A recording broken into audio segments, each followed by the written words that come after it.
Hello there, creatures, and welcome to another episode of Encounter This. I am one of your hosts, James. There can only be one kid. And with me, as always, is Freeman, honorable mention Easton. And speaking of honorable mentions, a big thank you to Cameron, taking it easy, Terry for running us through the combat of this whole suite, but most specifically, Thulgants, which are the creature, the Qlippoth, the thing, the being, the subject of this episode. Let's get two things right out of the way. One, Cam took it easy on us, hence the nickname. Oh, and two, let's not put an extra syllable in this crazy creature's name. It's not a Thulgant, it's a Thulgant. Did I say Thulgant? Yeah, you did. But Cam was the whole time we were fighting it too, so it's not. I'm not blaming you. The whole time I've been saying Thulgant. So okay. Yeah. Okay. For once, put Cam out of your mind. They are not a part of this part. And they probably won't listen to this either, so we can fight. Well, that's objectively not true. No, I bank on everyone listening to the content so that they know how I've insulted them, especially the French.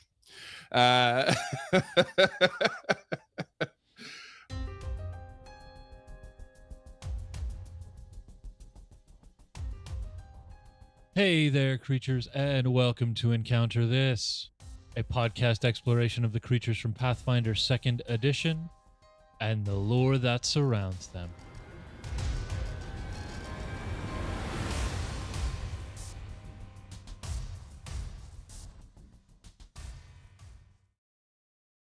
Yes, let's talk about the old Thulgant. We are, of course, I've padded this episode with some really awesome information, because we're talking about one creature here, but there is lots to talk about when it comes to Qlippoths. We've covered loads already. Let's talk about more. Let's talk about a particular abyssal realm, in fact, which I am having a hard time pronouncing. But I'm going with IAGNOTH. That's what I'm going with. IAGNOTH.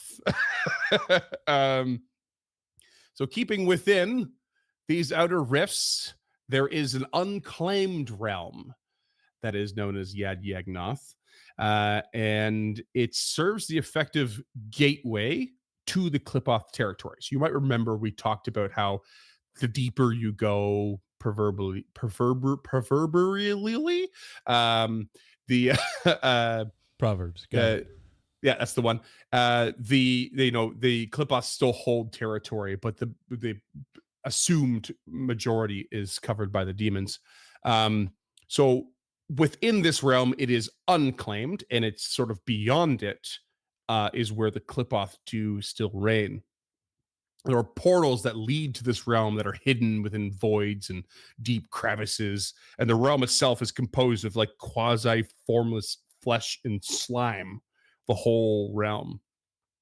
So it's something right out of like, I don't know, passing through a portal of hell in the Doom games or something, you know. It's like, or maybe maybe Half-Life. I mean, this just sounds like everything sticky and gooey. It actually does sound like my version of hell. Yeah. Yeah, it's just like you can't quite get all the maple syrup off your body. Yeah, that's That sounds awful. As a previous chef and a current bartender, like, you got to get the stick off your hands or you go crazy. It's a thing. The sudden appearance of in this realm, the sudden appearance of fanged pits or pockets of poisonous gas is common enough that it repels most intruders. They just, there they are. I love that sudden appearance. Yeah. Swamps and seas of cancerous liquid also form across the realm. There are fluids filled with intestinal tendrils. Huge fleshy structures that seem to float midair without support house nesting Qlippoths. Yes? We need to go back for a hot second. Okay, sure, yeah. What is cancerous liquid a flourish on your part, or is that no? I think that was written down somewhere. Yeah. I'm not gonna lie. A lot of this. Does cancerous have another meaning that I'm not aware of, or or did we just discover that the disease cancer is canonical in Galarian? No. I don't think. I think there is probably a hyperbolic adjective of the use of cancer. You know, Yeah, that is I is understand what it means in viable this context. within the but, English language. like, traditionally, you only use words to describe your setting that exist in your setting. That would be like Sure. using the F word in Galarian. Like, it's just not. Mhm. I mean, that's probably a bad example, but like, Right, but we're also talking about like the was it the trope don't call a rabbit a smearp? Like there's no point in renaming something if you don't need to. It's that you know sure, but I mean, it could Yeah. be toxic or Sure. fumigous. Like there are synonyms for Mhm. cancerous in this particular context that don't Sure. invoke that cellular degenerative disease that Right. exists, as far as I knew, only in our world. So But this is a direct quote. perhaps touching these liquids does in fact cause cellular degeneration. Huh. If you want. Yeah, I think I probably misspoke there. Cancer's not technically a cellular degeneration; it's a mutation. Hey. But we're getting in the weeds on this. I'll let you The keep going, world's but your that's cancerous interesting. oyster, my friend. Interesting. Food for thought, listeners. Food for Let us know how you feel down in the comments. You heard it here first. We digress. Surprise, I guess. Surprise. Surprising Where are we, nobody at Josh all. and Chuck? As I was saying before I was so rudely interrupted, huge fleshy structures seem to float midair. So without support, house nesting Qlippoths within. The largest of these structures damage the fabric of the plane and create holes into others. One such leads to Tianjing in Galarian itself, where Qlippoths once led an invasion millennia ago in the past, and they were actually repelled by some sort of celestial host. So here's a little tidbit of undetailed history that one of these little holes in reality once allowed them to invade Galarian millennia in the past. Black stone pillars scatter the realm, carved with ever-changing Qlippoth runes, manipulating and warping the laws of nature in contradictory ways. That might justify your guff with the word cancerous. Yeah. I mean, why not? That certainly does, yeah. Ancient tales tell of treasures held within these black stone pillars that are beyond the skills of mortals to create. But of course, few who ever venture far enough to discover such a thing ever return. And if they do, they return corrupted in some fashion. In the center of this realm lies something known as the Vast Scar, a gigantic pit of swirling hypnotic darkness, an oily darkness that is semi-sentient, and anyone gazing into it succumbs to its corrupting influence. The scar itself is a remnant of the famed deity ROVAGUG, who had made his way out of the deepest rifts to destroy the entire Great Beyond. And the scar is the exact same breadth and shape as the Pit of Gormus, the location on Galarian where the demiplane, the Dead Vault, is located, which is in fact ROVAGUG's prison. So, yeah.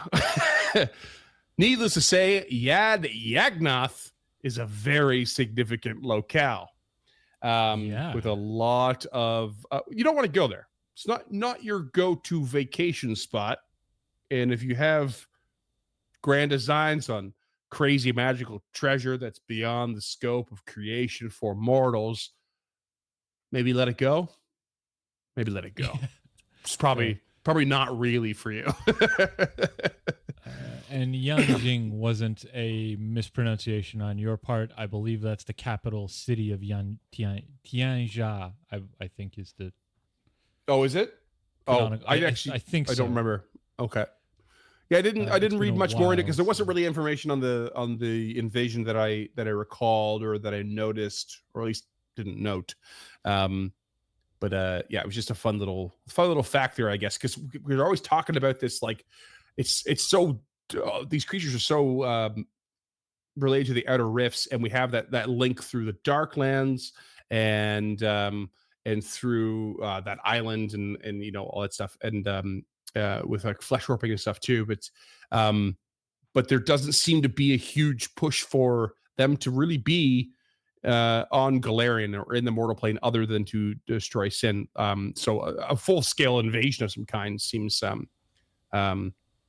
as we talked about before, like, you know, they're not well organized, and those who are trying to destroy Sin at the root probably are the smartest among them, and the rest are just sort of killing demons over and over and over, kind of fruitlessly.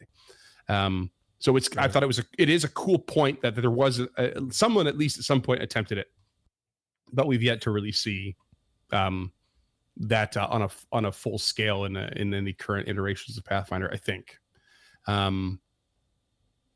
Now let's talk about the Thulgant. Oh yeah, there's a sweet picture for you. That's just some Iconics fighting hordes of them. Well, those are the Ognagar.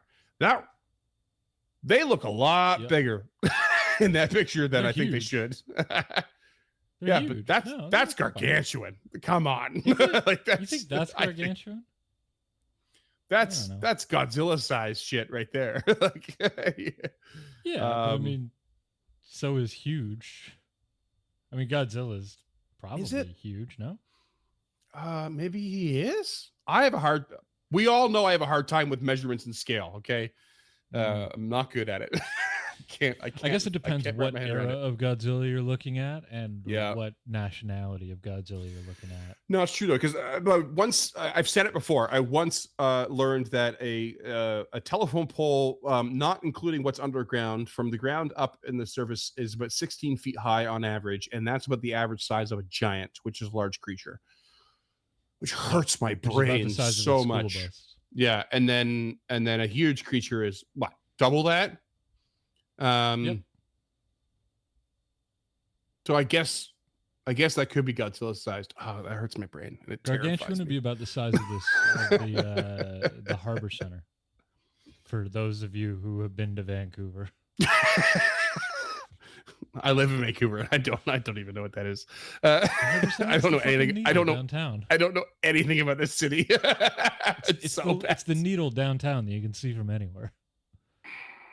I don't look that way. Looks like a dollar store CN Tower, but it's basically. Let's talk about the Thulgant. Oh, that timing was great. Also known as a scour Qlippoth. So you might be asking yourself, why all the hubbub about IAGNOTH? Well, the Thulgant built massive hives inside that realm, which are the closest thing the deepest rifts have to any form of civilization, quote unquote. The hives are filled with petrified or preserved victims and bound slaves. And because Thulgants seek some sort of level of prestige amongst themselves and other Qlippoth, and they do that through their victims. And the more powerful a victim they have, like it's more powerful than our rivals, the Qlippoth like gain a little more prestige. And there's a Qlippoth known as an Utuku that is often employed to draw and attract victims through the universe for capture for these sort of like galleries. I read them being described as. So they have this sense of, there's a certain sense of pride in there, which I thought was a bit odd, because we talked earlier about like a lot of them not really understanding emotion, which is why they are separate from Sin. And then even I think it was Yag-Sothoth or whatever, that was like, you know, enjoy, like some of them learned to enjoy being worshipped and discovered like pride and sort of like, you know, this level of selfishness that played into Sin.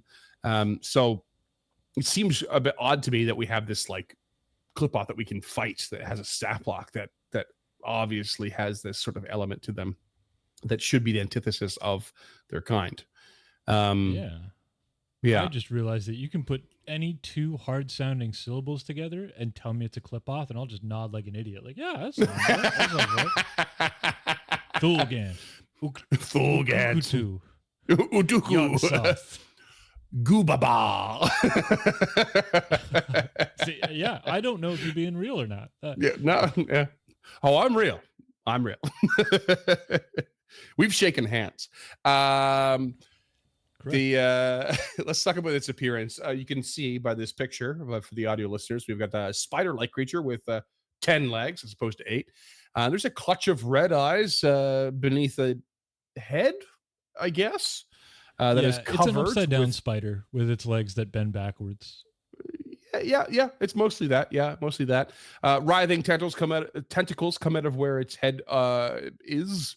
And we have 3 scorpion-like stingers at the rear end. You'll notice that these scorpion-like stingers are very much like the Ognagar stingers. And that is important, my friends, because the Ognagar is, in fact, the progenitor of this Thulgant.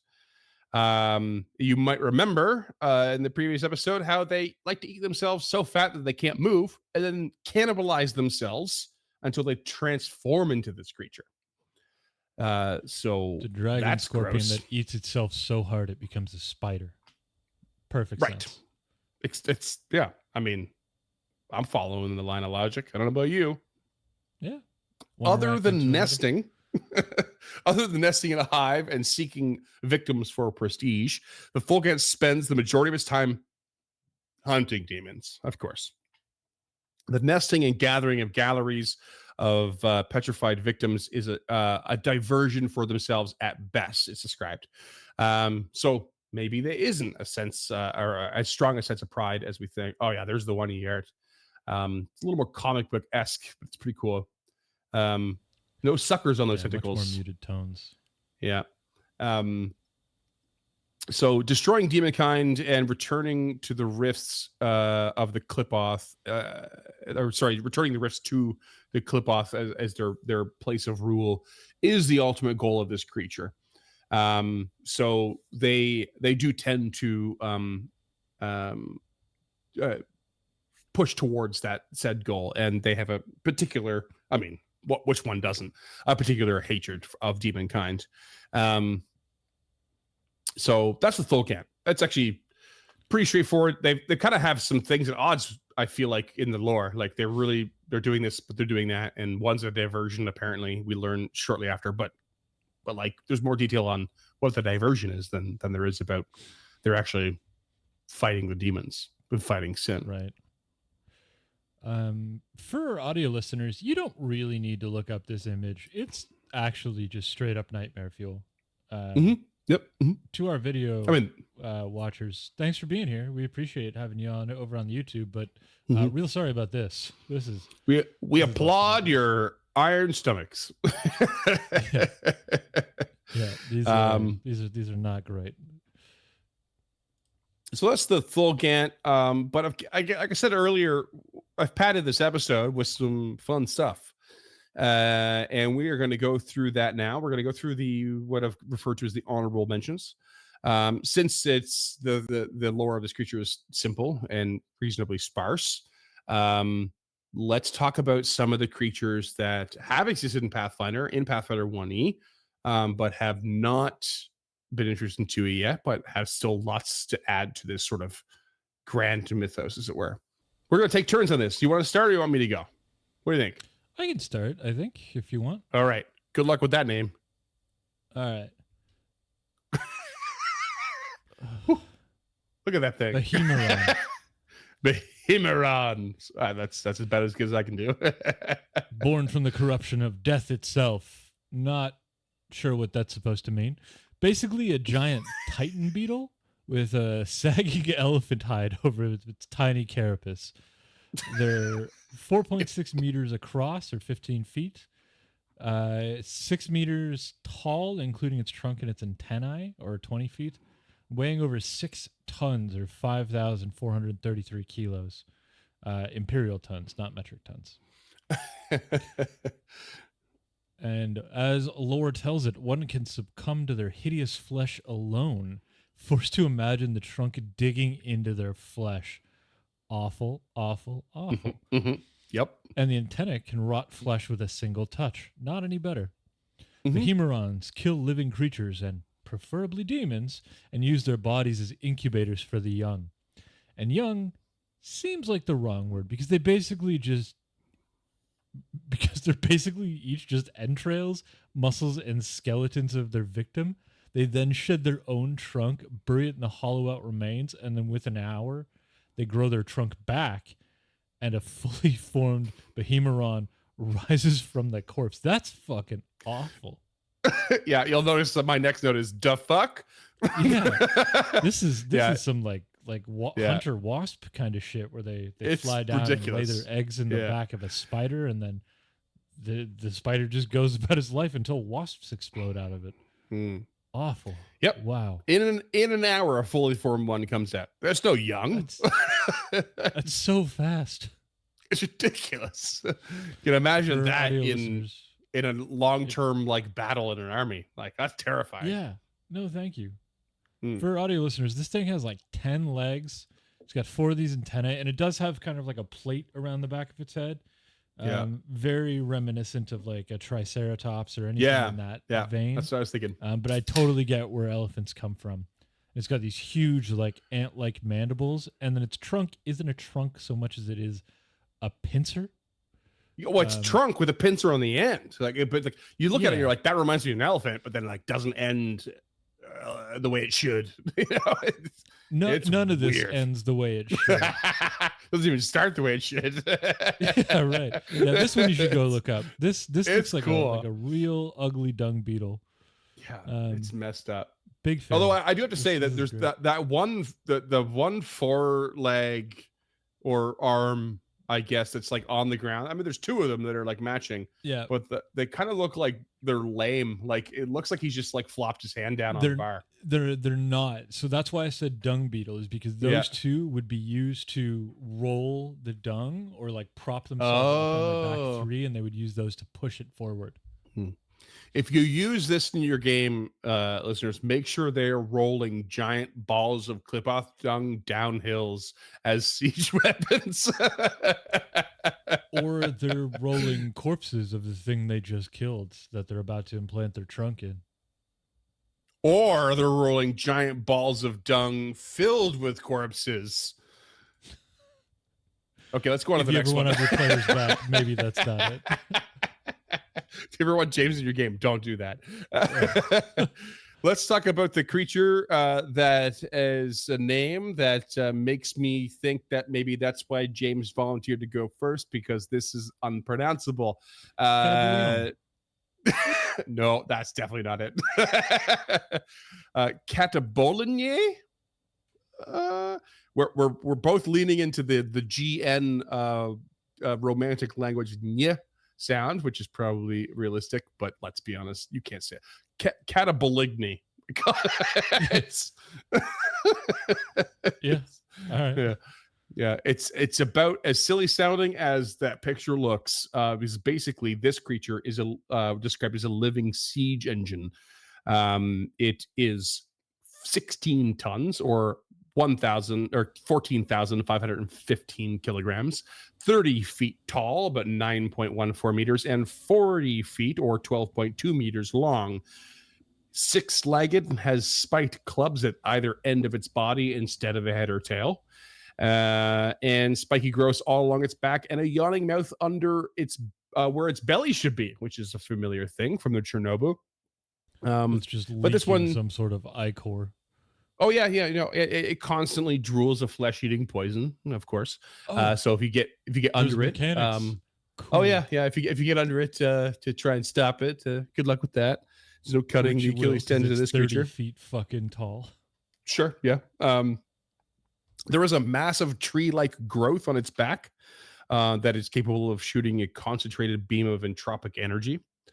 And if you succumb to the appearance of this thing as well, you basically will imagine that your own body is falling to pieces. So that's terrifying. They have an incredible urge to destroy objects, and which I've described as toddler energy personified, especially effective against demonic fortifications and the like. For some strange reason, sometimes I forget my own notes and I'm stunned by them. For some strange reason, they are non-hostile to proteans. You may remember proteans were like part of the do. reason why the outer rifts were discovered in the first place. But proteans, we haven't really covered them. I actually don't know them that well, but this is a little fun fact. Proteans gleefully turn these creatures and ride them into sprees of destruction. So obviously proteans are pretty chaotic. I mean, they come from the maelstrom, so I guess that makes sense. So these things won't hurt proteans, and proteans put them to use as they see fit for a little bit of destructive fun, I guess. This artwork hurts my brain. It's weird, isn't it? This is a proper Qlippoth. At least we've gotten away from the tentacles, and it still feels like it fits. That's how I feel. Yeah. All right. Really wild. Up next is the Dinokos? Yeah. Dinokos? I'm going to go with Dinokos. Sure.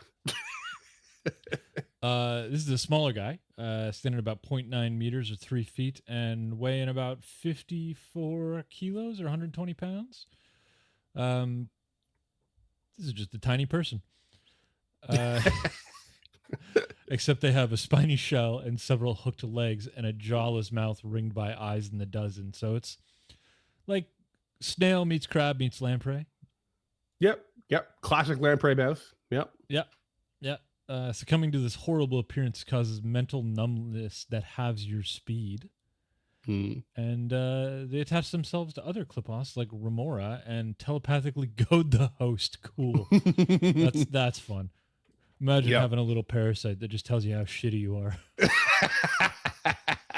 I'm going on a depressive rampage. When no host is available, they can turn invisible and burrow to make surprise attacks, but this is about as subtle as they get when hunting, I'm assured. When a host finds a meal, the Dinokos will attach and feed and reproduce. The bigger the kill, the more powerful the new young can become from the feeding. I regret going first. The struggle is real. Yeah. Pretty straightforward creature, that one. Yeah. Yeah, really cool looking too. I actually quite like if this was a little stuffed plushie, it'd be kind of cute. Yeah, for sure. Kind of. Cute in that hideous kind of terrifying way. Yeah. And you can actually see, because that artwork you could see like not being Qlippoth. It could just be a seafaring aberration and you wouldn't think twice about it. If this popped up in like I can't remember the name of the cartoon, but it's like a Netflix space cartoon. If this popped up and was just like, or like in a Futurama episode, it's just popped up and it's like, right. Yeah. Yeah. Don't run. I wouldn't be surprised at all. Exactly. It turned out to be friendly. For sure. Let's talk about the Gorgoros. I think that's pretty accurate. I don't really like the artwork for this one. It seems goofy to me. It's a serpent-headed beast with multiple tails and 3 yellow glowing eyes, a whopping 6,000 pounds, or about 2,700 kilograms, or 15 feet in length, 4.6 meters. They are known for their petrifying gaze that can turn nearly anything to stone. Not anyone, anything. Succumbing to its appearance is to be unable to avert your gaze or close your eyes. It is at this point, I rather embarrassingly realized that there is a theme amongst these honorable mentions that when you succumb to their horrific appearance, it's just following the same trend as the 2B Qlippoths with the display abilities. It took me till now to realize it, and I felt, I'm an idiot. So I was I gotta make a note for every one of these to succumbing to their appearance. Why do they all? Oh, okay. No, I'm just stupid. I thought that was just like I saw it in your notes, and I thought this was just part of the character that you play on TV. But no, I wanted to make a note of my own embarrassment. Yeah, it's a thing. I'm not quick on the pickup all the time. But these creatures have the power to reshape stone, alter environments and battlefields, in fact, and even changing the shape of a petrified victim to fit their needs or sick artistic pleasures, which is pretty crazy. It is thought that the infamous Medusas, this is the cool part, the infamous Medusas are the daughters of those who have survived the Gorgoros's gaze. I think that's cool. Cool. Yeah. That's what a like even going back to the Greek lore, that's really cool. Yeah. To like give a loose origin in that way is really neat. The black pillars mentioned in IAGNOTH are homes to the Gorgoros, and they hungrily welcome intruders. So we have the Thulgant doing with their own nests and gathering these things, but also these guys are happy to like hang out in these pillars where said magnificent treasures are supposed to be, and you're just getting more and more petrified people and creatures as you go. That's the Gorgoros. And now you realize the Gorgoros is a pretty accurate name. You know? Yep. Yeah, it am Gorgon. Mm-hmm. Not a Gorgonite. Thereof. Mm-hmm. Oh, is that from Small Soldiers? Yes, nailed it. Yes. I am Archer, leader of the Gorgonites. I can't believe I got hero point. Good pull, buddy. I was gonna say can't point to anybody who gets it in the description, but yeah, you nailed it. Nicely Nailed done. it. I never get those. Speaking of nailing it, this is the Hydra Gagon. Hydragon? Hydragon? It's a Hydragon. Hydrag gone. Hydrag There's 2 G's in there, so I'm gonna hit them both. Hydrag These are aquatic reptilian Qlippoth with sinuous and coiled bodies and this gaping fanged mouth.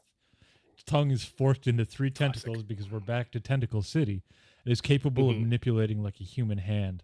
And in the artwork, it's holding a very tiny trident and what appears to be a broken sword, or a sword that had writing behind it and was photoshopped out. That's entirely possible. They are 2.1 meters, or about 7 feet long, and they weigh 91 kilos or 200 pounds. These are just like a regular fish. Yeah. Except for the fact that obviously they can wield weapons, which does look as silly as it sounds, and their attacks can cloud the memories of their victims. They're found swimming the river Styx, which is pretty neat, which is well known for its memory draining properties, but the Hydragagon is immune from such effects because, of course, it is. Of course it is. You got 2 G's. I'm going to hit them both. Yeah, you already said it. I know you did. Its horrific appearance simply no less entertaining the 4th time. Yeah, that's fair. Its horrific appearance causes the observer to become distracted by its writhing tongue, tentacles, and coiled body. So this looks very similar to like a hatchetfish or a coelacanth, without any fins. It's very eel-like. Like if Gyarados was a coelacanth, this is what this would be. Yeah, I would go as far as saying that this is the most boring Qlippoth we've ever covered, and yet it's still my favorite because it's basically a glorified eel with that wields weapons with its tongue tendrils, and it's immune to its own environment, the river Styx, which was loosely related to the outer rifts at some point. Nobody cares, and even its horrific appearance is boring. It's boring. Like you're distracted by the writhing. I mean, that's what most of them are, but like some of them were like you imagine your own body falling apart. That's way cooler. This thing sucks. I hate this guy.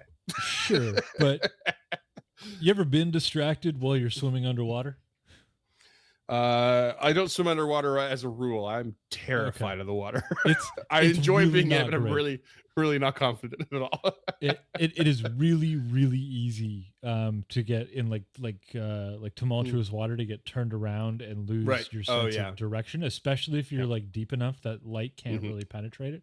I haven't been super deep, but I've been deep enough where you have to kind of look for not the surface, but you have to, you get turned around really easily. So this is not ideal for anybody underwater. Yeah.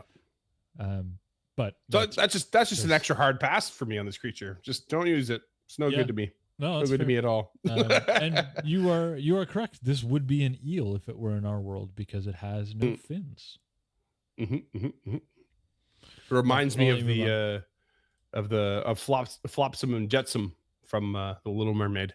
Oh, I thought you were gonna say Neopets. I haven't thought about Neopets until now. Thank you for a very long time. Barely remember that existing. Flotsam, Jetsam, Shoyu, and some other ones. Let's talk about the Utuku, the one I mentioned earlier. My God, look at that thing. This is fucking awful. This looks like if your cat's hairball came to life. This looks like every failed genetic experiment in movies. It looks like someone tried to create a creature out of chewing gum, and insect parts. Teeth. Teeth. There's a Thankfully, surprising amount of teeth. Thankfully, there's an unnerving amount of teeth. Thankfully, this creature is a shape changer, so I can avoid this look of it once. And in fact, this creature, are we definitely on the right creature? Actually, I'm going to double check the art because I don't. No, we're not. We're not on the right creature. We got mixed up. I had a feeling. No, that's the one. That's the one we're about to talk about. Sorry, I got them backwards, friends. I forgot my alphabetical order. This is my bad. We'll come back to chewing gum guy for James to cover in a second. Let's talk about this. Is the Utuku. This is a shape-changing Qlippoth. I mean, it's not pretty to begin with either, so maybe that's a good thing. It is actually built and designed for creating cults that do, in fact, remove sinful souls from the mortal cycle of souls. So this creature is actually pretty interesting. In its true form, it is this scaly humanoid creature, about 7 feet tall, 2.1 meters, 200 pounds, 91 kilos, somewhere in there. It has a single eye surrounded by writhing tentacles. No surprise. Where its face ought to be, of course. Than tentacles, but yeah. There, yeah. And its arms end in hand-like sucker tentacles. If you look close enough, you'll see the suckers under like that sort of fingers. And there's a lizardy tail. Yeah, and like hyena legs. It kind of looks like a chimera kind of. What were they called? Therianthrope. No. Oh yeah, Therianthrope. No, it wasn't there a catch-all term for chimeras? Therianthrope was actually for like stuff. Half man, half animals. Right, but what was the one with your amalgams? Is it a chimera catch-all term? Okay, it's been a while. And anything that's more than one thing put together is like a chimera. Yeah. Like okay, if you have like chimeric, like animal DNA for some reason, which is possible. There is you can take horseshoe crab blood for certain things that creates antibodies and immunities and stuff like that. Yeah. And you kind of become a chimera. I guess technically all children are a chimera of their parents. You know. Yeah. Okay. Well. Anytime you're splicing genes together, it's a chimera. Is the impression that I'm under. And so, what are you? Are you some sort of half human, half clockwork mechanism? Yeah, half human, half Excel spreadsheet. That's not a joke, everyone. Is interesting. This man is autistic. he's not making fun of. Oh no, that part's not a joke. I am actually autistic. Just in case. In case you couldn't tell. Just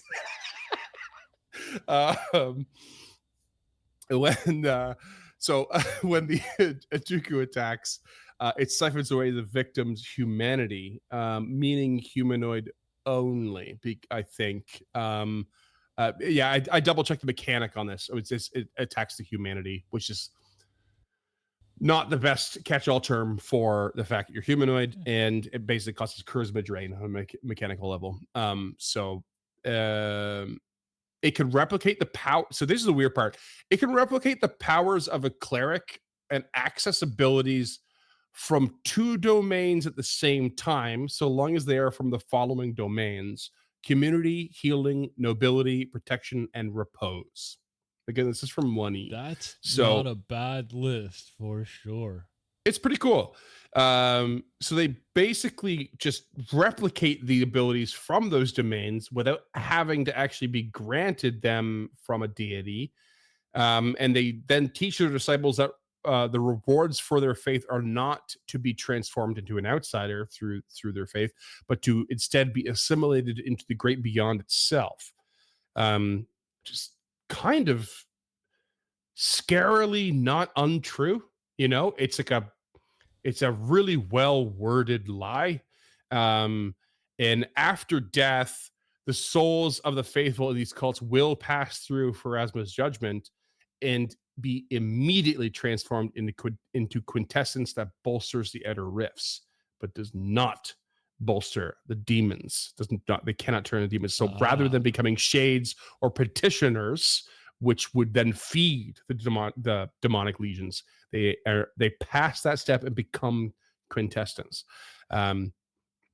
So pretty wild. And this is and so because of their sort of like shtick here, their profession, their what they're best at, the Utukas that's why they're directly employed by the Thulgants to collect victims, because they build cults, and they put people, and they create faithful to sacrifice themselves. And if you can bring in a powerful creature under the guise of some sort of false faith, all the more power to the Thulgant and their prestige. And their horrific appearance makes you staggered. That's it. Really boring. I'd probably do a double take if I saw one of these things too. So I get yeah, Stagger was not fun in 1E. I mean, no conditions was fun in 1E. Fuck's sake. No. But yeah, that's the Utuku. I think they're pretty cool. They really lean into that. Okay, let's put a more intelligent approach to removing sin, and I think that's way cooler. I really want Qlippoths to have a comeback and be more smart about what they're doing, because it's terrifying. Yeah. Up next is the Thug-no-Rock, which we've already described in full. Yeah, this pile of chewing gum and insect parts. This is something out of a Ren and Stimpy episode. Yeah, right. These sentient symbiotes once lived off the flesh of ROVAGUG himself. They're considered divine servitors and will obey the deity or his powerful priests. Otherwise, they crave divine flesh and consume anything in their path that might lead to it. And since they have such a close connection to ROVAGUG, they tend to rampage on their own when/if they aren't under instruction. The exception is when they gather near planar portals where ROVAGUG left some part of himself behind, and then seek out to achieve whatever goal ROVAGUG had in that location, which is, if we're being honest, more likely than not, more wanton destruction. Yeah. It's just, yeah. Yeah. And like we said, they look like an obscene ooze with spindly, hairy, writhing legs, and it's just weirder and more grotesque than your traditional gibbering mouther. And to make it so much worse, they clock in around 91 kilos or 200 pounds and stand about 1.5 meters or 5 feet in height. They're just fucking awful. Well, height's generous. I think 5 feet in shape is maybe more accurate. Diameter. Yeah. That just means I assume they can't extend their limbs properly, like they can't do any yoga stances or anything. Right. Yeah. So that's a much more accurate description to this, other than what I tried to do with the old shape shifting. But yeah, like it makes sense, eh? Like that thing is just a piece of ROVAGUG that just wants to destroy. I love the little fact that it's like it craves divine flesh, which means it craves demon flesh, right? That stuff counts as divine in its way. Yeah. It looks like a Cronenbergian horror. Like it looks like something out of that Rick and Morty Cronenberg episode. Yeah, absolutely. Let's talk about the next one, the Vixenion.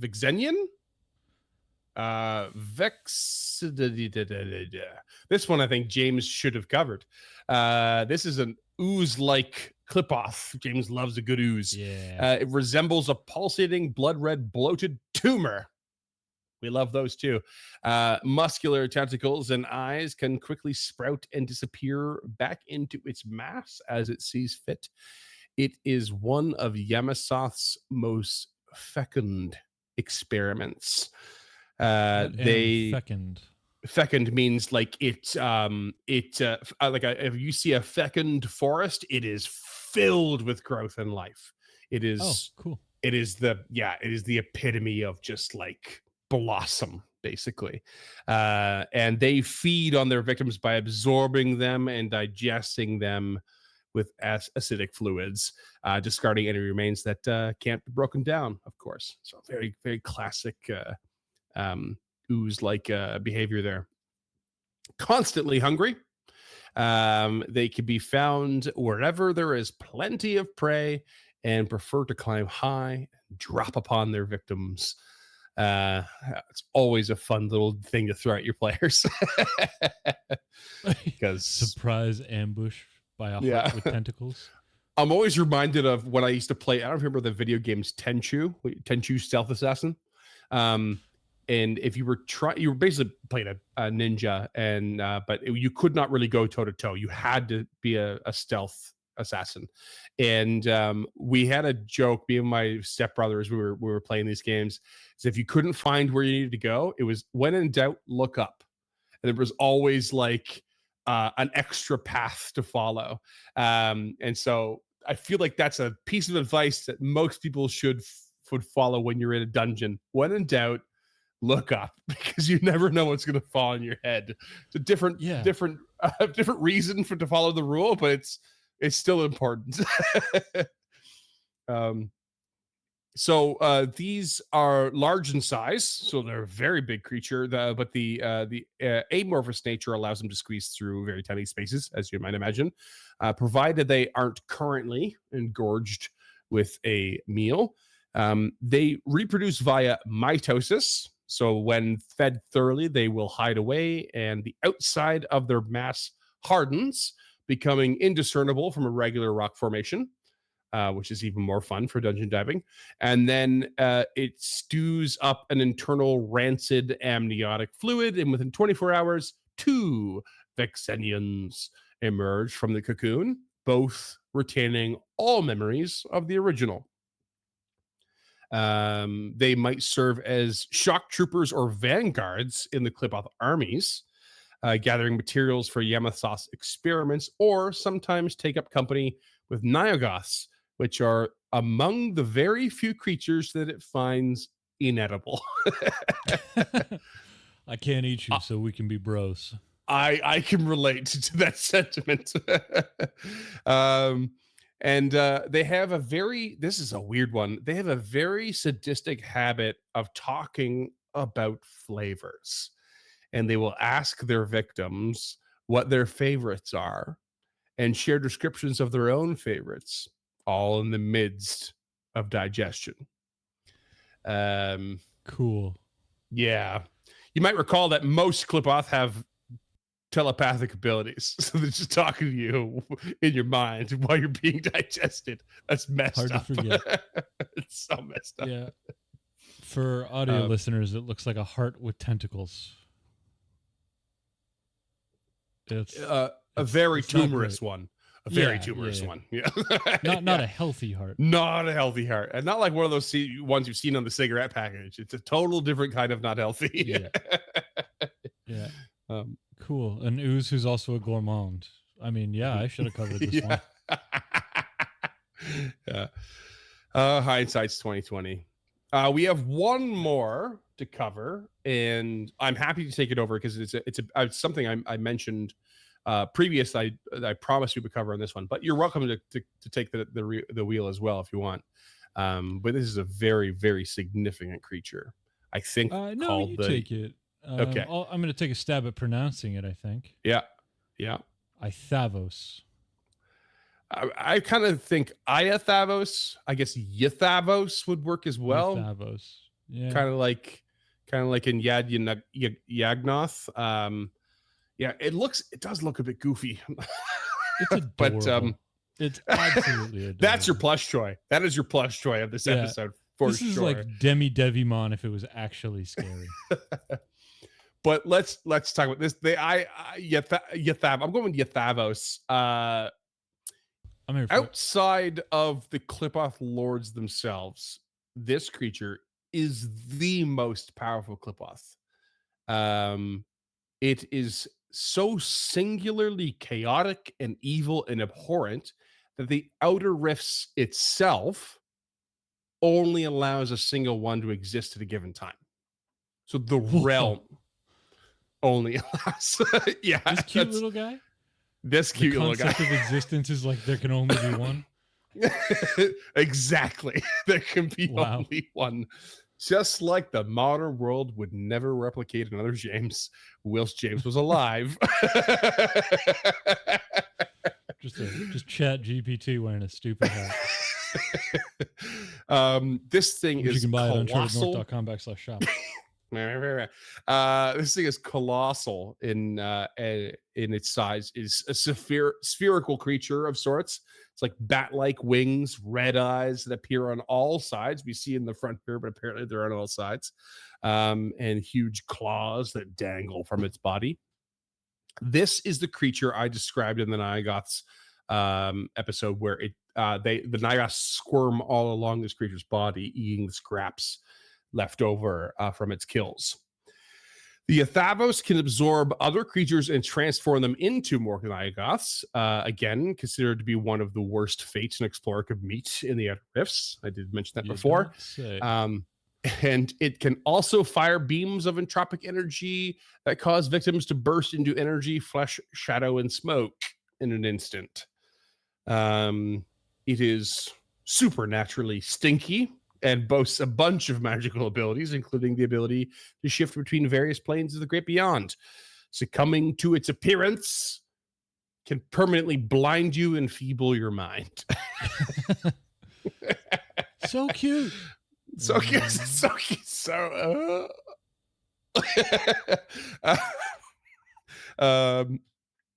And it's said that each new incarnation of this creature has slightly varied abilities and powers.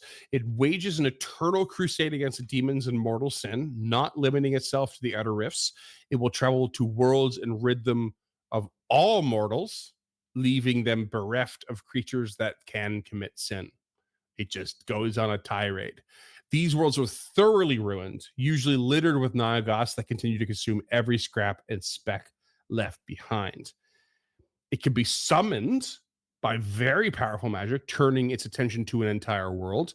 And sometimes the world can defend, repel, and banish the Yathavos, but it remembers the world always and has no problem waiting millennia to return and finish what it started. Should it ever be slain, however, there is a short period where the Outer Rifts forms a new incarnation. There is no childhood, no younger version. It comes into being fully grown and with none of the previous Yathavos memories. It only retains its hatred for demons and mortal sin.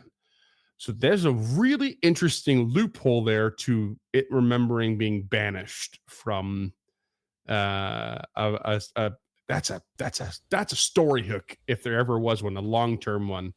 Like, we saved the world, not remembering who killed it. Yeah, but now we have to go destroy it at its source so it doesn't come back. It's worth noting that this is a level 20 creature in 1E.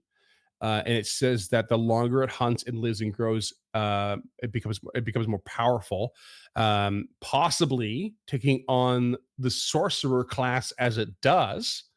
And it is said to lair in the realm known as IAGNOTH, where no demon or Qlippoth lord has any designs on claiming, because that would mean dealing with this creature, basically. And it's not worth it. It's just straight up not worth it for either side. Yeah. So, super cute, pretty gnarly.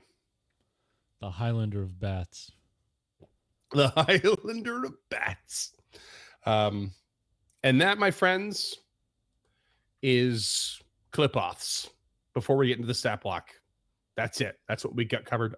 I'm sure I've missed some stuff. I'm sure we have missed some stuff. Like, it's just, there is so much to cover on these creatures. There were so many PDFs and books to read. It was fun. It was really cool. What a ride. Yeah. I'm probably tell by our reading list. Yeah, for real. There was no small amount of work that went into this one. But very neat. I love these as a proprietary kind of creature in a way to Galarian and Paizo. They're really cool. They have so much potential for long-term storytelling. It's really neat. Even multi-generational storytelling. Now that we're talking about it, like I'll get into it in homebrew, but like what you just said really inspired me to on like how to start a campaign with these things. Yeah, it's like it's really obvious to me that these creatures is a reason why these creatures have been interspersed into various APs over time for Paizo. But I do think it's time that Paizo kind of flips that, inverts it a little bit. It gives us a proper Qlippoth one where they are the main shtick. I think that'd be really cool. Be awesome. Yeah, but we can talk more about that later on. Shall we talk about mechanics? Yeah, let's take it there. Take us there. Take Thulgant there, which is the creature we're actually talking about. Let's talk about the Thulgant. Yeah, that's what we're talking about. So we've got ourselves a level 18 creature, AC of 42, which really was a struggle for us when we fought this thing. Was it ever? HP of 305 with fast healing 10, which is very important. We'll get to that. Large in size, and it's got all the usual traits. Religion for its recall knowledge. All that really matters. Speed 30, climb 30, fly 50. These things just have so much mobility. All of these Qlippoth creatures. All the usual stuff with languages, Chthonian and telepathic, dark vision. These guys have true sight. Which is really important, which I think is now called See the Unseen in the remaster. Oh God, I hope not. Well, I'm prepared to be corrected that those are not the same thing. Maybe do a quick search on that for me, James. And very importantly, these things have a constant casting of unfettered movement on them, which is really beastly. But we're getting the typical like mental 15 resistance, physical 15, except for cold iron, still immune to controlled and fear. They're very, very consistent for all those stats and various weaknesses and advantages. It appears to still be called true sight, and the feat is called true perception. The feat? Oh, is a feat and everything? Yeah, it's a 19th level feat. Essentially, it's just permanent true sight. Oh, okay. Oh yeah, true sight and see the unseen. They are separate things. Okay, it's important because the reason I highlighted it was because true sight basically means that there's a secret counteract check that occurs for like illusions, morph, and polymorph effects. It is not regarding invisibility. See the unseen is for invisibility, which I'm remembering is the new name for see invisibility, basically. Which actually makes sense. Yeah. Let's talk about attacks. It has stinger attack. Imagine that in the back, no problem. 10-foot reach, 3d12 plus 70 piercing plus 46 mental. And then we've got Thulgant Venom, which of course we'll cover. And then the other attack is a tentacle attack. This one's agile, also 10 feet, bludgeoning damage plus acid, and has grab attached to it. So we've got a good variety there, not just of like the typical, non-agile attack plus an agile attack, but also different damage types being added on, and different effects as alternatives or additions. It's got some neat things here. It's got a single action ability. We talked about this when we did the combat. You were curious about this. It's got a single action ability called Demon Hunter. It's got the occult trait, and it basically causes a demon within 30 feet to suffer their sinful vulnerability. If you quickly look at any demon, they have an ability or a disadvantage of some kind called their sinful vulnerability or some such. And it varies from demon to demon, but it's actually pretty neat. I can already tell James is looking it up. So give us some cool examples as you come across that. They also have something called Mind-Rending Sting. The requirement is that you hit a target with 2 consecutive sting strikes in the same round. So this is very much like Rend. And then you immediately do 3d12 plus 17 mental damage. And if the target is already being affected by Thulgant venom, the venom becomes virulent. Virulent meaning you need like double the amount of saves to recover, basically. Like you need 2 consecutive to like reduce the stage and stuff. So that's if you keep attacking with stingers, basically, you have this ability to like drop in more mental damage and reduce the chance of recovery of the venom you've injected, which is brutal. The other side of it, though, is the tentacle, which has that grab trait. If you manage to grab, you get what's called Greater Constrict. Greater Constrict is pretty powerful. Basically, let's see here. Fortitude save, like usual. It's a basic save, so you're taking half damage on success and stuff like that. So bludgeoning, but plus acid as well. But a Greater Constrict, is there a little more to it, I think? A creature that fails the save is knocked unconscious. Yeah, real bad. Real bad. A creature that succeeds is then temporarily immune to the falling unconscious from Greater Constrict for 1 minute. So that does matter a lot too. But like if you just simply fail the constrict, you're not just taking damage. Like it just knocks you out. It pulls you under, like from the squeeze. It's crazy. So you're going to find yourself a bit at odds of which one you want to use a lot of the time. Yeah, for real. The fact that the stinger isn't agile means like you're taking a bit of a mechanical or like mathematical risk of like trying to get 2 consecutive strikes in. But if you do manage to get it in, oof, hot damn. And then they have, of course, their own display, just the stunning display. It's called this one. The usual concentrate, emotion, fear, incapacitation, mental, occult, and visual. Because I knew there was a display, I was like encouraging James and I. We didn't really come into play. I was just encouraging James and I. We should have learned this a while ago. You can avert gaze and give yourself as a single action, give yourself a +2 bonus to visual effects. Maybe we talked about it before on these episodes, but like that's something to definitely keep in mind if you know you're fighting multiples of this creature type. Yeah. And it wasn't really valuable in our combat, but I can see it being valuable in competent players. Yeah. You can see how it might work out. Yeah. So the stunning display is it can be pretty brutal, and because it's extremely simple. It stuns you. Critical success, unaffected. Success, stunned 1. Failure, stunned 4, which means you lose a whole turn plus 1 action. Critical failure is stunned 8, which means you lose 2 turns plus 2 actions. It's brutal. Absolutely brutal. It just stops you in your tracks. I love how simple and effective that is. Ask us how we know. But my favorite part is this Thulgant venom. So to make this virulent, if you manage to sting twice and make this virulent, it's crazy.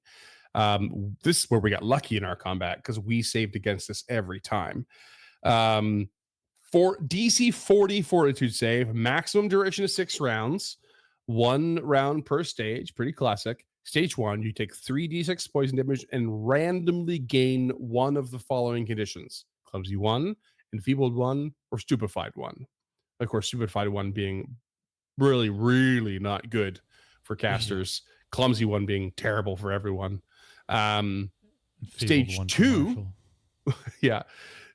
Stage 2 is 66 poison, and same as above, but 2 conditions randomly chosen, but both at a value of 2 instead of 1. So clumsy 2, enfeebled 2, stupefied 2. And stage 3 is even, of course, worse, 96 poison damage, and same again, but you just get all 3 at value 3.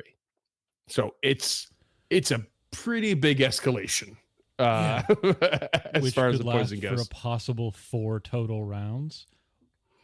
What? Yeah, like if you critically fail it, you go to stage 2 right away, right? It's so the initial one, and yeah, so you could actually be looking at 5 rounds if you critically fail, and if you just don't 5 manage to rounds succeed. of Yeah, clumsy 3, enfeebled 3, stupefied 3, and 96 poison. Jeez. more or less. Yeah, pretty Crippling. close, but yeah, it's crippling. Yeah. So pretty wild, but like this, that makes, if you look at the stat block so far, it makes it a pretty straightforward creature. It really does. It's a very straightforward, especially when we compare to the Ognagar and some of the other ones we've done. The stunning display is simple. It's got 2 attacks. They both have extra things that you both want to use. You want to use both of them. It just makes sense. Its spell casting is where it gets fucking insane, because it's just ridiculous. One of the, we'll start off with I mean, it's a cult in innate, of course, as we know. DC spell saves are 40. We'll start off with a ritual that it has called imprisonment, which basically allows you to imprison one of a creature in one of several forms.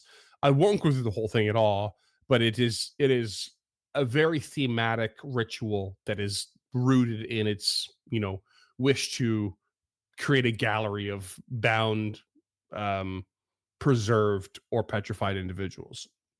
So it's pretty neat. It has that unfettered movement constant, or sorry, it actually doesn't have it as constant. This is separate. This is weird. I double checked the books in errata and everything just in case. True sight is constant on this creature. Unfettered movement is not. However, it is listed in the stat block under its movement. So, which usually implies that you would see the word constant in parentheses later on in the spell list. Yeah. It is not listed as constant in the spell list.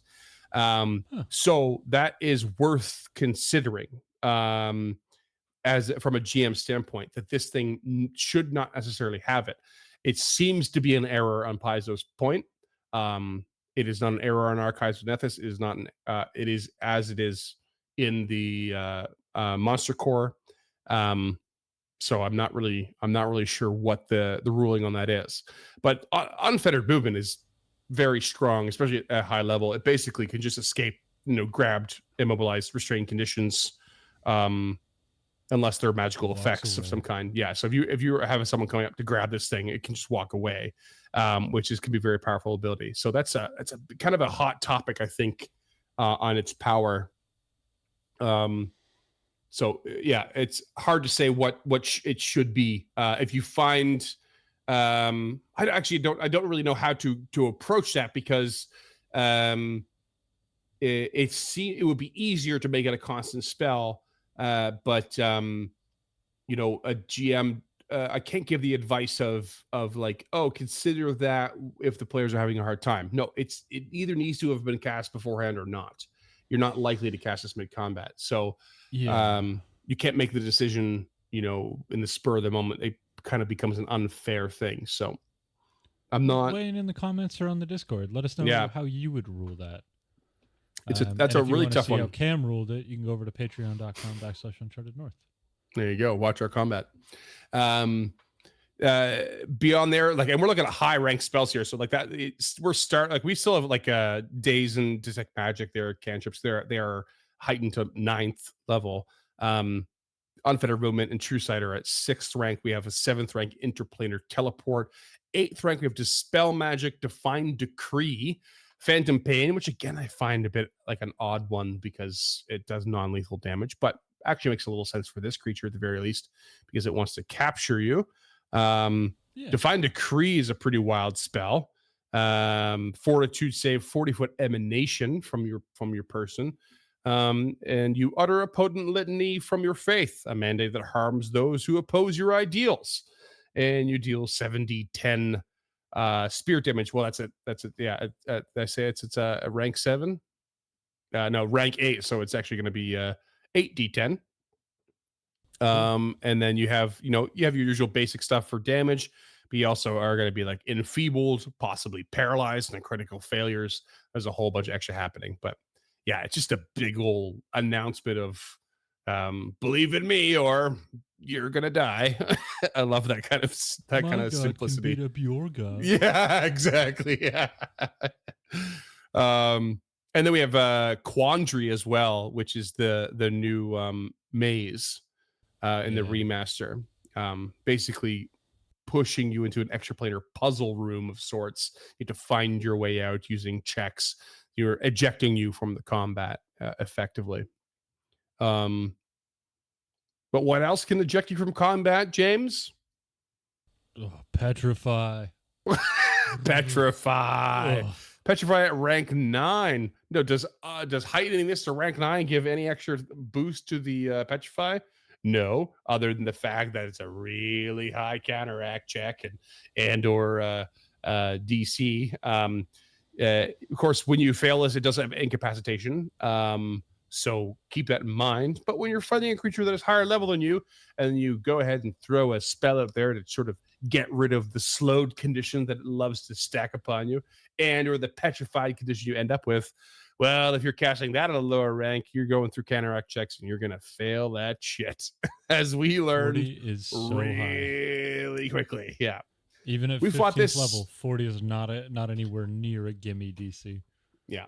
We fought this at 15th level, 18 level for this creature. It was certainly not a gimme. Spoilers, we had 2 characters succumb to this. This thing can only cast Petrify 3 times. Keep in mind, all these spells are one casting, except for Phantom Pain, they have a ×3. Petrify, they have a ×3.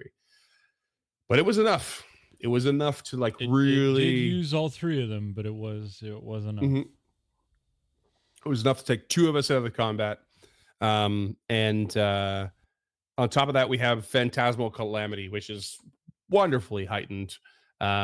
This is basically just a giant basic will save, 30-foot burst. If we were in, Cam did tell us if we were in a 30-foot area at the right time, and if they had not gone easy on us, this would have been broken out. So at 9th rank, this thing is doing 17d6 mental damage to basic will save. But then you have, there's a second save involved with being stunned for a minute. It gets pretty brutal as you basically envision apocalyptic destruction. Wicked One thematic. of the fun things about this spell is that it's actually all 3 saves. So the first save is will. Yeah, is it? Critical failure, it's a reflex save. And if it fails the second save, it's stunned for a minute, and then it's just will and reflex. It's another will. Sorry. Okay. Yeah. But still, I love spells that are like that because because the way it's described is that at a critical failure, you basically are watching the world be destroyed around you, and you fall into a fictional illusory fissure in the ground or a hole or something like that, and that's where the reflex comes in. You are so convinced that it's real that you're now trying to react in a physical way as opposed to a mental way. I love that kind of shit. I think it's super cool. Yeah, big fan. Yeah. That's the Thulgant stat block. Melee classic kind of approach wise, very simple to run, really fun. Those spells can really overwhelm you when you combine it with its movement. It's flight. It's crazy. Not to jump the gun into homebrew, but I would seriously consider upping this to level 19. Sure. Yeah. I mean, you and I have played so little high level, and if for any patrons who do watch the combat, we have some commentary after about how difficult it was at time for us to kind of dive into it. It's a learning experience for us big time. We did manage to overcome this creature. But it was because Cam pulled a few punches, and we got some good rolls, and we at the end we played some good hands, but ultimately this creature could absolutely just stand back and blast you with the spells that it has. There was so little you could do about it. I mean, obviously at this point you have fly on a lot of your creatures, or your PCs, sorry, than each other. But like Cam actually dispelled one. Like I was flying, knocked, proned me, fell to the ground, took damage, dispelled my fly. And you're like, shit, now I have to spend another spell slot on that. Do I even have that spell slot left at that level? Like it was not, it was not. And if we had no chance to fly at all, which we ended up almost having, there was no chance of defeating this creature. It could just guerrilla tactic its way and whittle us down till we run away. So better players than us would probably have a better time, but I'd be very wary about running this as like a level 18 or even a severe encounter, because again, maybe it's just us, maybe it's a testament to Cam's skill in combat, and they are very, very skilled at combat. There's no doubt about that. They also understand how skilled they are, so they know when to pull their punches and stuff like that. Every one of these felt like very challenging, very, very challenging. Even the Ognagar, even though we essentially trounced that, it could have gone very differently very fast. Yeah. Had we not had the skill set we had, like it just felt sort of simpatico for that in that moment, right? And it was the one time we succeeded to recall knowledge check, and we're like, okay, we can take advantage of that. I have the spells for that. Let's do it. And we did it. But every other time was like, you're going in, even though you start to go in with the knowledge of we need cold iron weapons, we start to go in with the knowledge of we know it's immune to fear, or controlled effects. Like even knowing a lot of those things, maybe they generally have the lower save of this. That was seldom enough to like not to help us make these easier. We only really had one combat that felt like we overcame it with some reasonable ease. So they're powerful creatures, and they have a consistency to them, but that consistency doesn't give you the upper hand in the way you might hope for always. Anyway, They're also seem to be specifically designed to take players out of combat. So if you're gonna do a Qlippoth campaign, be very aware that these are not fun combats for the players on a general scale. When they win, they will be elated because it's very rarely an easy victory, again, in our experience. But just be cognizant that people aren't having fun if their character's petrified. Like that's not fun. Yeah. I think probably one of the most important things with this, because we have such a wide spread of like creature levels here, right? I think there's no way you're just like doing a campaign of pure Qlippoth combat. Like you're mixing in cultists, you're mixing all these things. I think one of the biggest things that I enjoyed the most, when we were running Stemming the Tide, is and we could do. There's more available in many campaigns. I think, especially if you have a consistent theme of creatures, is provide opportunities to do advanced research instead of forcing recall knowledge checks in the moment. Like by this point, I feel like there was probably little reason why we would have had to do recall knowledge, if it's a proper campaign, to do a recall knowledge check of this creature at that moment. Like we should already know what we're trying to find, what we're going up against. We have done research on Qlippoths and found information in some sort of library. Like advanced research is, in my experience, something that the players really find rewarding to have access to. This creature is still very strong no matter what. Like if they know what the lowest save is, it can still petrify 2 of your players, maybe 3, if the rolls go the wrong way, right? Yeah. So if anything, it should be more of like okay, this creature is known for its petrification abilities. Let's at least walk in with stuff that can undo petrification, even if it's a spell or if it's, a basilisk oil or whatever the hell it's going to be, like some sort of tincture that allows that allows the recovery upon a retreat. Don't just, because what you really don't want is the next story beat to be, this player doesn't get to play while the rest of them go find a cure for petrification, or hope that as they rest, the spell, counteracts it properly. That's not very interesting. So advanced research is, in my opinion, a really fun thing to add to your long-term storytelling. Yeah. As a player who's done it, hard agree. I see you've got one more thing here, but before we jump into that, I just want to quickly pitch you my Qlippoth campaign. Okay, let's go. Okay.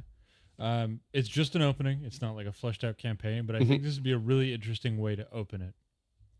You open in first edition, 20th level in media res, fighting that how do you pronounce it? Yathavos? The Yathavos. Fighting the Yathavos. But you start with the Yathavos like either bloodied or like quarter health, and your players, full whatever. So it is a victory. Like you as a GM ensure that it's a victory.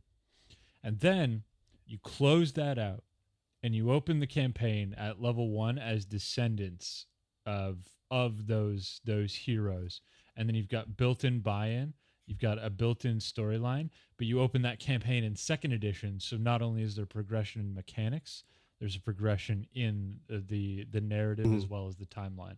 I think that would be a really interesting way to play, like, and again, start the Yathavos like really low health, like real low, so it's a guaranteed victory. But sure. don't make it a gimme. You could run it like I run it, and the way I run most monsters these days is that I don't even bother looking at the HP. I just wait for it to feel like my players are getting bored or a really cool story moment, and then I call the combat. And I think that would be a really good way of doing it, because how many people at your table are going to have experience playing 20th level first edition characters? And then you go into building and you sit down and you're like, okay, all 4 of you have to be connected somehow to these heroes. And the storyline is Qlippoths are coming back. Yathavos wants revenge. Time to stop it at its source. Yeah.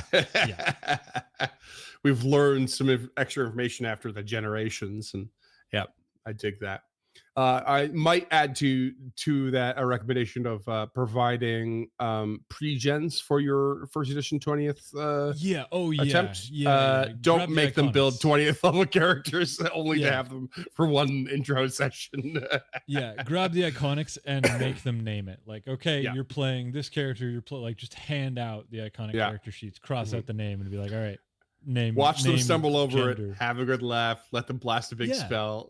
And then like make that the whole session. Like that's your buy-in session, and then make you it cinematic as fuck.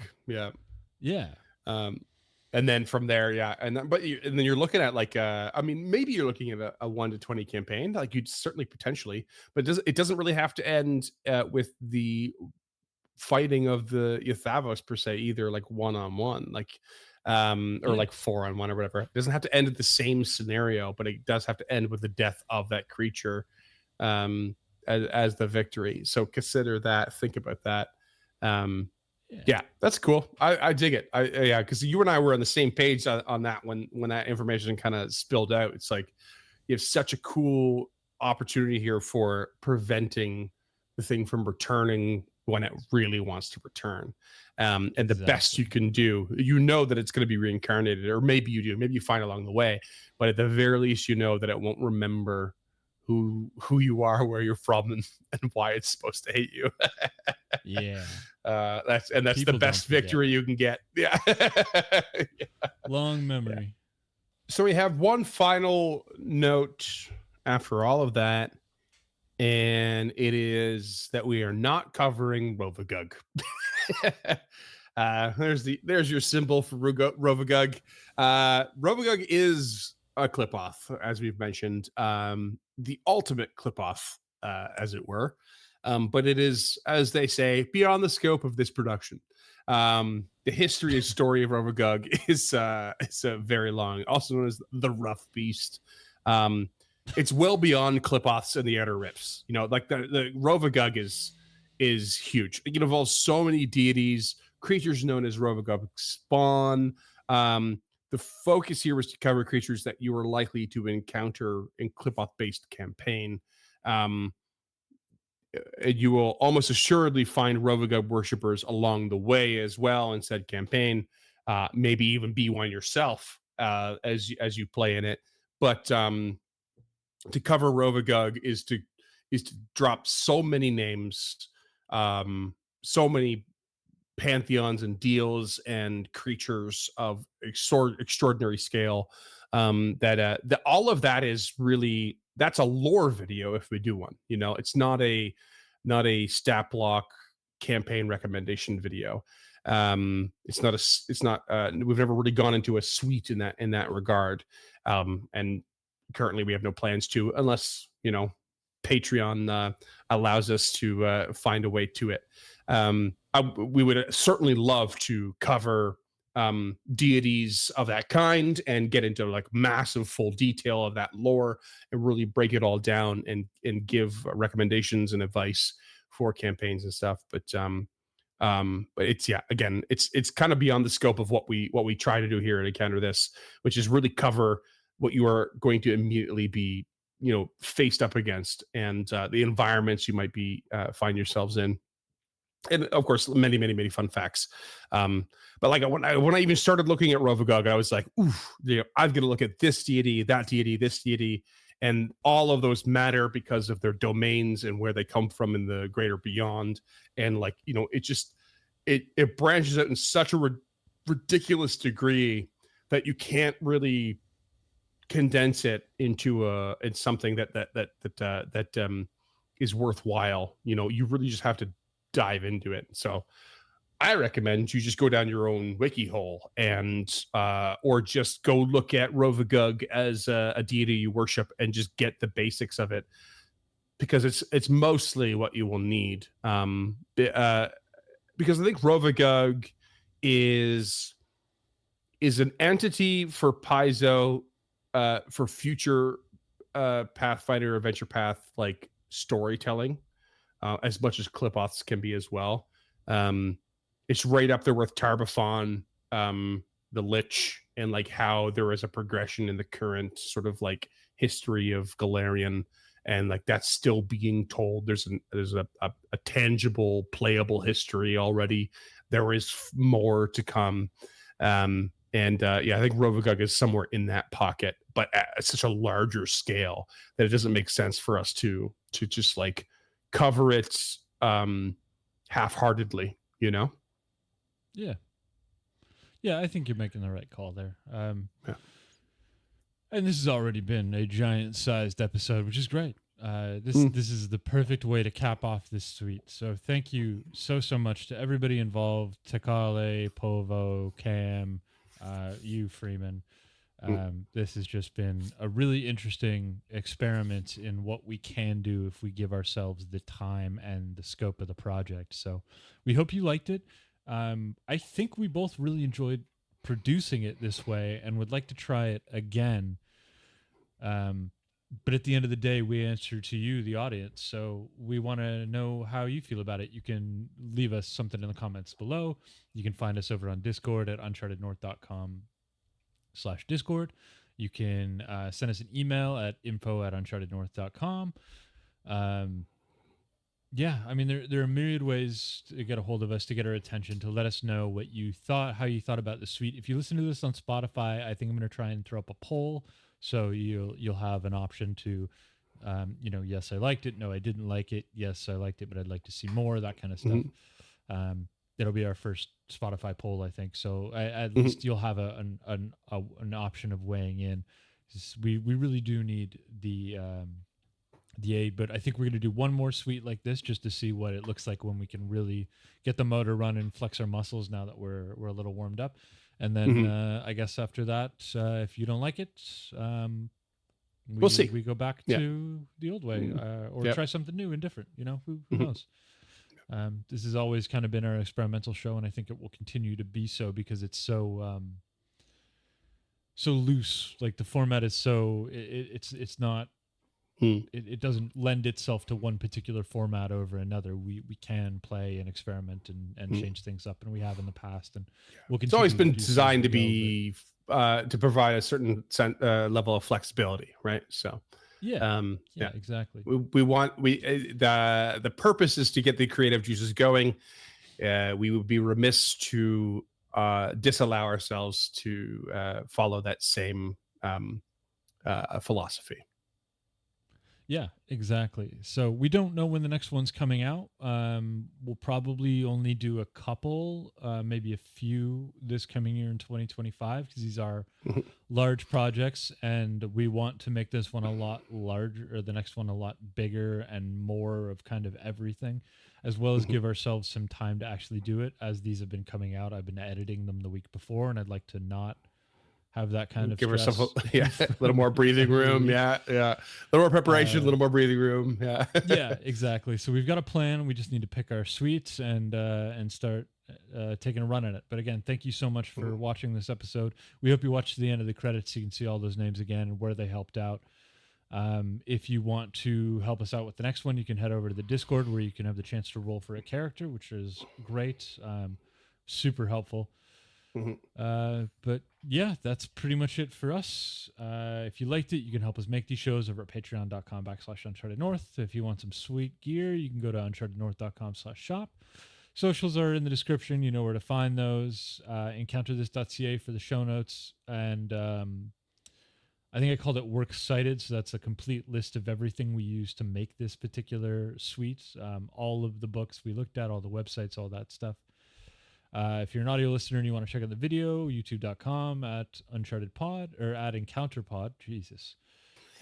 And all the other stuff. Rate, review, like, subscribe, hit the bell. You know what to do. More than anything, just honestly, from the bottom of our heart, thank you so much for watching this. It was a big experiment on our end, like we said. And I had a lot of fun doing it this way. It was fun. Yeah, it really has gotten our creative juices going. I think as of this recording, next week we plan to sit down and hash it out to see what how we do the next one. Yeah, debrief exactly. and brainstorm. So yeah, it's gonna be fun. So couldn't make it without you out there. So again, thank you so much from the bottom of our hearts, and we'll be back when we're back. But you'll know at least a week in advance because we'll do some social media promos